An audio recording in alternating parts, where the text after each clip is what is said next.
Question के problem sums करेंगे, ठीक है, जितने भी क्वेश्चन हैं। तो जैसे पहला क्वेश्चन है, the area of rectangular plot 5 to 8 metre square, the length of plot in metres is 1 more than twice the breadth, we need to find the length and breadth of plot. तो इसके लिए वैसे तो बस quadratic equation बनाना है, बाकी solve करना भी हम बता देंगे और आता ही होगा।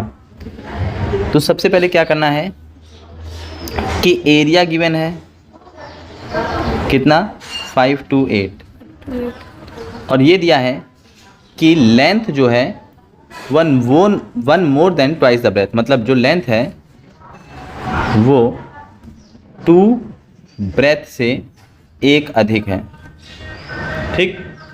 तो यहाँ पर सबसे पहले हम लिख लें लेट ब्रेथ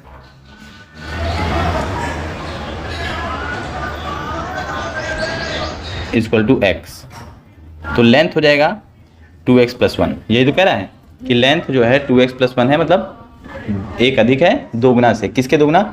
ब्रेथ के 2 गुने से 1 अधिक है। अब हम जानते हैं कि एरिया इक्वल टू क्या होता है, एरिया इक्वल टू होता है लेंथ इंटू ब्रेथ। तो अगर हम एरिया की जगह 5 to 8 लिख दें, लेंथ की जगह 2x + 1 लिख दें और ब्रेथ की जगह x लिख दें, तो कोई दिक्कत तो है नहीं। तो 5 to 8 x से हुआ तो 2x² + x, सब कुछ एक तरफ कर लो तो इधर 0, इधर 2x² + x - 5 to 8, ठीक। और इसको सॉल्व कर लो क्वाड्रेटिक इक्वेशन से, तो 2 वैल्यू आ जाएंगी। x की वैल्यू रखो तो ब्रेथ आ जाएगी, और चाहे दूसरी 2 लेंथ और 2 ब्रेथ टाइप की आएंगी। हो सकता है माइनस में आए तो माइनस वाला लेना नहीं होगा, ठीक है ना। तो मैं सिर्फ आप लोग को यहाँ पर इक्वेशन बनवाऊंगा। अगला क्वेश्चन है क्वेश्चन नंबर 2, ठीक है।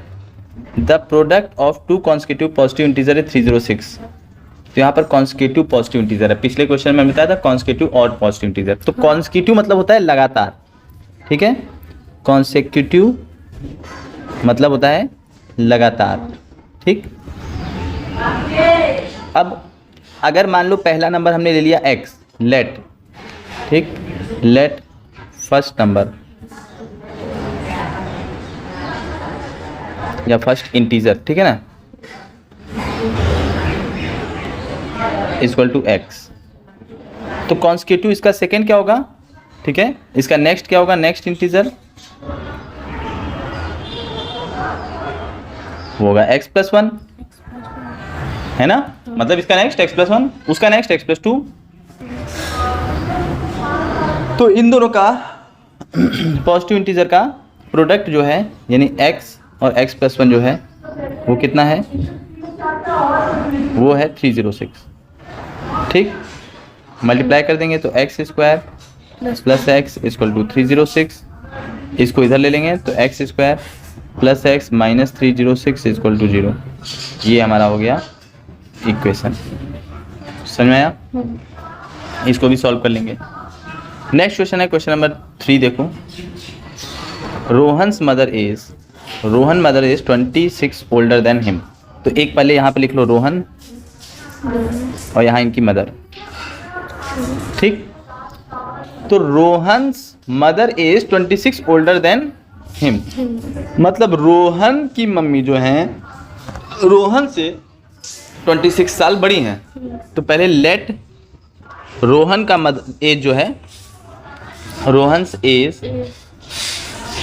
इक्वल टू x, तो उनकी मदर, तो रोहन एज x, तो रोहन मदर्स एज क्या हो जाएगा, मदर का उनकी एज क्या हो जाएगा, क्वेश्चन में तो बोला है ना 26 साल बड़ी हैं। कभी भी बड़ी का मतलब इंटू नहीं कर देना। अगर हम कह रहे हैं तुम्हारी एज 26 साल बड़ी है तो 26 ऐड करना है, ठीक। फिर क्या कह रहा है क्वेश्चन में, the product of their edges 3 years from now, तो आज से 3 साल बाद। तो पहले हम लिखेंगे 3 years फ्रॉम नाउ,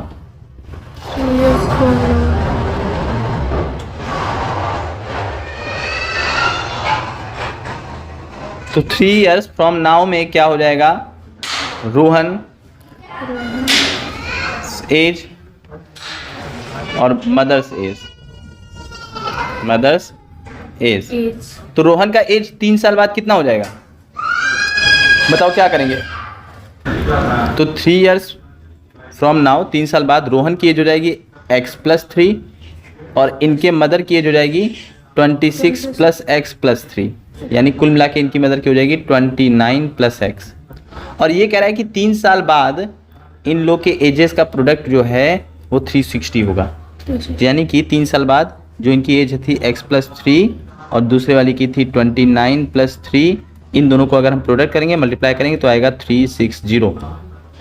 अब यहाँ पर हम मल्टीप्लाई कर लेंगे तो एक बार x का 29 से तो 29x, फिर x का 3 से तो 3x, 3 का 29 से तो 30 या 60 में से 3 कम किया तो 57, ठीक है। 3 9 = 27, 2 3 2 = 6, 3 2 = 6 7 8 87, सॉरी 3 33 = 90 होता है ना, और प्लस 3 3 = नहीं, यहाँ पर कुछ गड़बड़ कर दिया हमने, यहाँ पर 3 नहीं x होना चाहिए था, तो x यहाँ पर x² होगा। देखो x 29 से तो 29x, x से तो x², फिर 3 29 से 87 और 3x से तो 3x = 360। फिर यहाँ पर हम क्या करेंगे, x² + 3x + 29x + 87 - 360 कर लेंगे = 0, मतलब सब कुछ को एक तरफ कर लिए, ठीक है ना। और यहाँ पर क्या करेंगे, सब सही लिखा है ना, मैं लिखने में बहुत मिस्टेक कर देता हूँ, सब सही है। तो अब यहाँ पर फाइनली लिख दूंगा मैं x² + 29x में 3 आया तो 31x, ठीक है, 32x, 29 और 3 कितना हुआ 30, 31 32x माइनस 360 में से माइनस कर लेंगे तो कितना आएगा, तो आएगा 273 माइनस का = 0। तो ये इक्वेशन बन गया, इसको क्वाड्रेटिक इक्वेशन से सॉल्व कर लोगे फैक्टर करके, ठीक है। ये करना है घर पे। नेक्स्ट क्वेश्चन है question number 4, very important question. अब देखो क्वेश्चन नंबर 4 क्या है कि इसमें क्या कह रहा है, पहले बात को समझना। क्वेश्चन नंबर 4 में कह रहा है अ train travels at distance 480 kilometre at a uniform speed. If the speed had been 8 km/h per less, it would have taken 3 hours more to cover the same distance. We need to find the distance. Basically, एक train है, ठीक, और ये train क्या कर रही है, जब जा रही है तो इसे टोटल यहाँ से यहाँ तक मान लो 480 किलोमीटर जाना था, और स्पीड जो भी जा रही थी, जिस भी स्पीड से, मान लेते हैं x की स्पीड से जा रही थी, ठीक। लेकिन इसने क्या किया, और टाइम मान लेते हैं यहाँ से यहाँ तक पहुँच जा रही थी, t टाइम में चली जा रही थी, ठीक है, t टाइम में, लेकिन इसने स्पीड में कमी कर दी, 8 घंटे कम कर दिया, यानी x - 8 km/h कर दिया। तो अब टाइम जो ले रही है वो ज़्यादा ले रही है, 3 घंटा ज़्यादा ले रही है। समझो ऐसे, स्कूल जा रहे हो, अगर तुम धीमे जाओगे तो देर में पहुंचोगे, तेज जाओगे तो जल्दी पहुंचोगे। तो रोज जिस स्पीड से जाते हो उससे 8 km/h की कम स्पीड से अगर जाओगे तो टाइम ज़्यादा लोगे ना। अगर धीमे जाओगे तो रोज 1 घंटे में पहुंचते थे, और धीमे जाओगे तो टाइम कितना लगोगे, 1.5 घंटा लोगे, मान लो 2 घंटा। तो ऐसे ही ट्रेन धीमे जाएगी तो टाइम ज़्यादा लेगी। अब यही चीज़ है, हमको एक फॉर्मूला याद करना है। बताओ स्पीड, डिस्टेंस और टाइम में रिलेशन वाला फॉर्मूला क्या होता है, स्पीड, डिस्टेंस और टाइम में।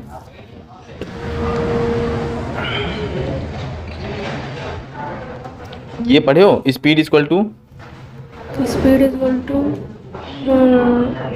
Distance upon time. हाँ, डिस्टेंस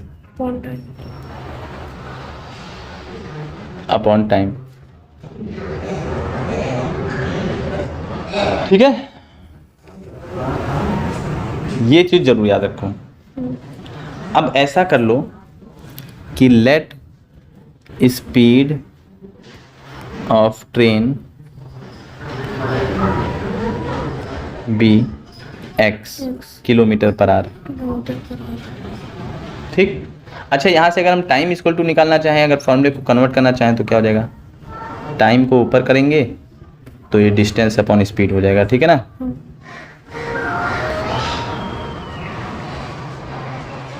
ठीक, ये चीज़। तो स्पीड मान लेते हैं x है और डिस्टेंस कितना था? डिस्टेंस 480 किलोमीटर था ना। हाँ 480 किलोमीटर। तो टाइम कितना लगा होगा? Time equal to distance 480 upon upon x, speed x, speed x. ठीक है ना। लिखेंगे नाउ स्पीड, क्वेश्चन में बोला है ना, हाँ if the speed had been 8 kilometre per less, speed decrease decrease by by 8 kilometre per hour, kilometre per hour. ठीक। तो अगर स्पीड 8 किलोमीटर कम हो जा रही है तो स्पीड क्या हो गया, और इसको ये लिख सकते हैं x minus 8 kilometre per hour, ठीक है, समझ में आ रहा है। तो अब बताओ टाइम जो है, देन टाइम, तो टाइम कितना लग रहा है, टाइम कितना हो जा रहा है? जो टाइम था उस टाइम में 3 घंटा ज़्यादा लग रहा है ना, ये तो बोल रहा है 3 आवर मोर। 3 आवर तो 3 hour more equal to 480 upon, अब स्पीड कितना है x माइनस 8, ठीक। अब ये वाला जो टाइम है उसकी वैल्यू ये है ना, ये इक्वेशन 1 ले लेते हैं। यहाँ पे लिखेंगे put time value, value of time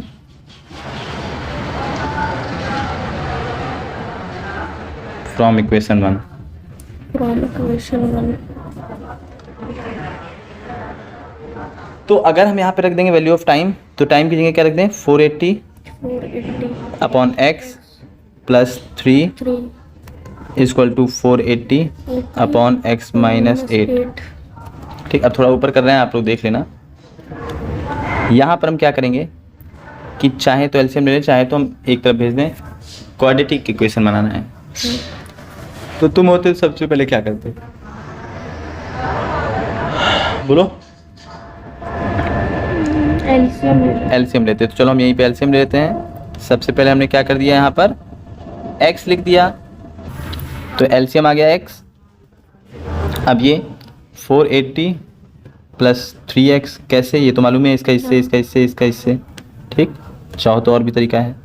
और यहाँ 480 अपॉन x माइनस 8। अब ये x माइनस 8 इधर चला जाएगा और ये x इधर चला जाएगा, तो कैसे हो जाएगा, यहाँ पर 480 प्लस 3x दूसरे ब्रैकेट में x minus 8 is equal to 480x, ये इधर गया ना, तो 480x हो गया, बैक इधर। अब ये 480 एक बार इनके पास आएगा तो हो गया 480x, फिर एक बार इनके पास आएगा माइनस का 480 इंटू 8, तो मल्टीप्लाई कर लेंगे तो ये आया। फिर इसको इससे करेंगे तो प्लस का 3x स्क्वायर, और फिर इसका इससे करेंगे तो प्लस माइनस माइनस, ये प्लस माइनस, देखो यहाँ प्लस है माइनस है, 8 3 जा 24x, फिर इज इक्वल टू 480x। ये प्लस का 480x सब कुछ एक तरफ ले लेंगे तो जाएगा 480x minus 3840 plus 3x square minus 24x minus 480x equal to 0, minus का और प्लस का कट गया, बचा क्या यहाँ पर 3x square minus 24x minus 3840 equal to के एक ही साइड सब किए हैं, इसलिए साइन नहीं चेंज किए हैं, लेकिन क्वाड्रेटिक इक्वेशन के फॉर्म में किए हैं। सबसे पहले बड़ी पावर रहती है, ठीक है। 3 कॉमन ले लिया, x स्क्वायर 8x, 3 बन जा, 3 2 जा, 3 8 जा, ठीक है, 0। अब ये 0 के पास भेज दिया तो क्वाड्रेटिक इक्वेशन बन गया x square minus 8x minus 1280 equal to 0। ये हो गया क्वाड्रेटिक इक्वेशन, जिसको सॉल्व कर लोगे, अगर आता है तो घर से कर लेना। हालांकि इनमें सब में बनाना था क्वाड्रेटिक इक्वेशन ही, ठीक है। अब आते हैं अगले क्वेश्चन। अब देखते हैं नेक्स्ट क्वेश्चन, ये नेक्स्ट एक्सरसाइज का है। अब इसमें क्या कह रहा है, find the 2 number whose sum is 27 and product is 182। तो 2 नंबर्स, देखो 2 नंबर, ठीक, जिनका सम है 27। तो अगर तुम जब भी लेट करोगे एग्जाम में तो क्या लेट करोगे, तुम्हारे मन में क्या आएगा? दो नंबर जिनका सम 180 हो, सॉरी 27 हो। तो कोई भी दो नंबर हम लोग लेते हैं तो एक्स वाई ले लेते हैं, तो एक्स वाई ही ले लेंगे, ठीक है। तो two numbers sum 27 whose sums are 27। तो पहले हम करेंगे let two numbers Let two numbers are x comma y, y ठीक। एंड देयर सम, उनका सम कितना है, and their sum is equal to 27, 27. यानी x प्लस वाई इक्वल टू 27। यहाँ से y इज इक्वल टू कह सकते हैं 27 माइनस एक्स। X. तो यानी ऐसे आप लिख सकते हैं, फर्स्ट नंबर क्या था, फर्स्ट नंबर हो गया x X. और second number Y. 27 minus x, 27. क्योंकि y की वैल्यू, अब दोनों एक ही वेरिएबल में हो गया, दोनों चीज एक ही वेरिएबल में हो गया ना। हाँ. कह रहा है कि two number whose sum is 27 and product is 182। 182. Product कितना दिया है, प्रोडक्ट है 182। प्रोडक्ट की जगह क्या कर लेंगे, x पहला नंबर और दूसरा number 27 minus x equal to 182। 182. 27 x से मल्टीप्लाई किया 27X. Minus x square 182, 182. इसको उधर ले लेंगे सब कुछ, तो x square minus 27x plus 182 182. Equal to 0 0. आया। हाँ. तो ये क्वेश्चन है। अब इसको फैक्टराइज करेंगे, तो फैक्टराइज तो स्प्लिटिंग द मिडिल टर्म करके करना है तुम्हें, सब कुछ भी करो, कैसे भी करो, करो, ठीक. फिर आओगे तो हम बताएंगे जो जो नहीं कर पाओगे, है ना। ठीक. तो ये क्वेश्चन बन गया। अच्छा, आप लोग सोचेंगे कई बार हम इक्वल टू इधर लिख देते हैं और इधर जीरो, कई बार इधर, ये मन में आता है ना। हाँ. हम बस क्या करते हैं, जो माइनस का होता है उसको उधर ले जाते हैं ताकि प्लस का हो जाए। बात वही है, चाहे इधर लिखो चाहे उधर लिखो, बात वही है। इधर भी इसको काट के इधर लिख दो, कोई दिक्कत नहीं, कोई दिक्कत नहीं, ठीक है ना। अगला देखो, find two consecutive positive integer sum whose square is 365। 365. ठीक। तो कॉन्सेक्यूटिव पहले तो जब भी बताओ कि क्वेश्चन नंबर 4 करवा रहे हैं, ठीक है। तो कॉन्सेक्यूटिव नंबर क्या होते हैं बताओ, कॉन्सेक्यूटिव नंबर क्या होते हैं बताओ। Consecutive number.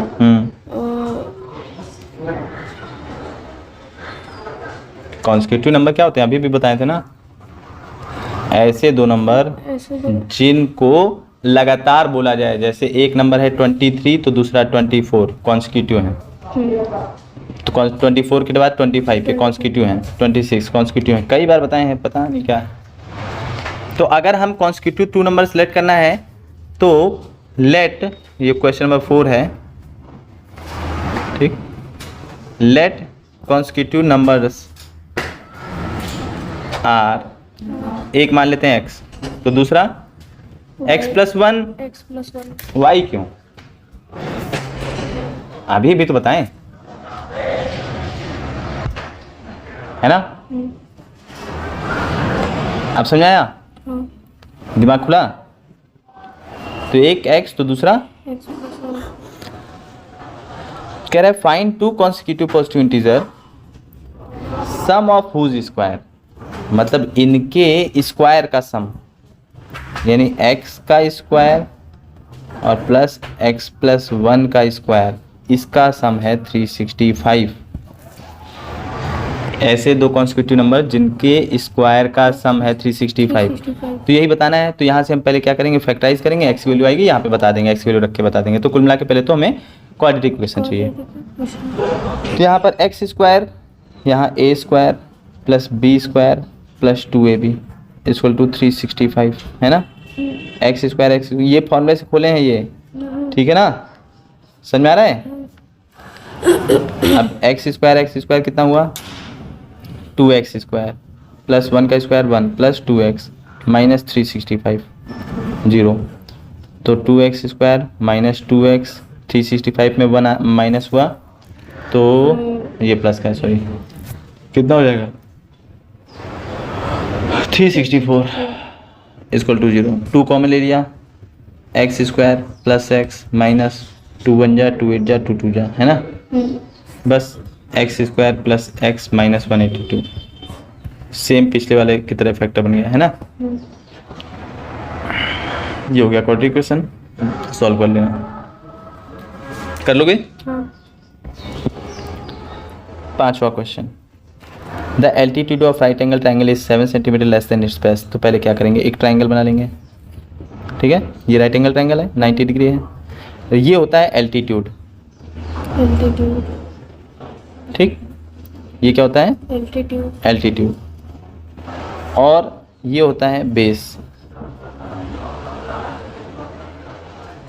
और अगर इधर पे कोई खड़े, जैसे यहाँ पे हम लोग यहाँ पे खड़े हैं, तो ये एल्टीट्यूड है बेस। अगर हम यहाँ पर खड़े हो जाएं तो ये एल्टीट्यूड हो जाएगा और ये बेस हो जाएगा, पलट जाएगा। आगे आपको ट्रिग्नोमेट्री जब पढ़ाएंगे तो बताएंगे। तो अब कह रहा है कि एक altitude, the altitude of right angle triangle 7 centimetre less than base. तो let base is equal to x, then altitude x minus 7। यही तो बात बोल रहा है कि जो एल्टीट्यूड है बेस से 7 सेंटीमीटर कम है ना। तो एल्टीट्यूड जो हो गया x माइनस 7, बेस हो गया x, ठीक। और साथ में कह रहा है हाइपोटेनस 13 सेंटीमीटर। क्वेश्चन नंबर 5 में देखो हाइपोटेनस कितना है, 13। अब हमें निकालना है भाई अपना क्वाड्रेटिक इक्वेशन। क्वाड्रेटिक इक्वेशन से फिर x की वैल्यू निकालेंगे, दोनों में रखेंगे तो आ जाएगा। तो क्या करेंगे, हाइपोटेनस का square base square plus perpendicular square, ये होता है पाइथागोरस थ्योरम, पढ़ रखे हो। हाइपोटेनस की जगह 13 स्क्वायर, बेस की जगह x square, perpendicular x minus 7 square. 13 square 169, x square 49 14x, 169 2x square minus 14x minus 49, ठीक है, प्लस 49, सॉरी। यहाँ तक समझ में आया। 2x स्क्वायर कैसे हुआ, ये 2x स्क्वायर कहाँ से आया, स्क्वायर कर दिया इसको हाँ। इसको स्क्वायर करने पे तो x पावर 4 हो सकता है शायद ना। गधे हो, x पावर 4 होगा मल्टीप्लाई करने पर, समझ रहा है। एक्स स्क्वायर होगा मल्टीप्लाई करने पर, तो क्या होगा, माइनस का 14x प्लस का 49। अब सब कुछ को एक तरफ लेंगे हम, फिर से इधर क्यों कर रहे हैं, क्योंकि अगर एक्स स्क्वायर कुछ लेंगे तो ये प्लस माइनस का हो जाएगा, तो हम एक ही तरफ रखेंगे जहाँ प्लस का रहे, क्योंकि सबसे आगे तो हमें इसे रखना है। 2x square minus 14x plus 49 minus 169, इधर 0, तो 2x square minus 14x minus, अब 49 में से गया 149 में से 49 गया तो नाम में से 0 2 1 माइनस 120, सब में से 2 कॉमन ले लो, x square minus 7x minus 60, 0 के पास 2 आया और 0 ही बना दिया, तो यहाँ पर हो गया x square minus 7x minus 60। आया समझ में, कब भूलोगे, कब भूलोगे इसे। तो अभी के लिए बस 5 क्वेश्चन ये रखते हैं, बाकी वो इसको करके, ठीक है, बताना। Thank you.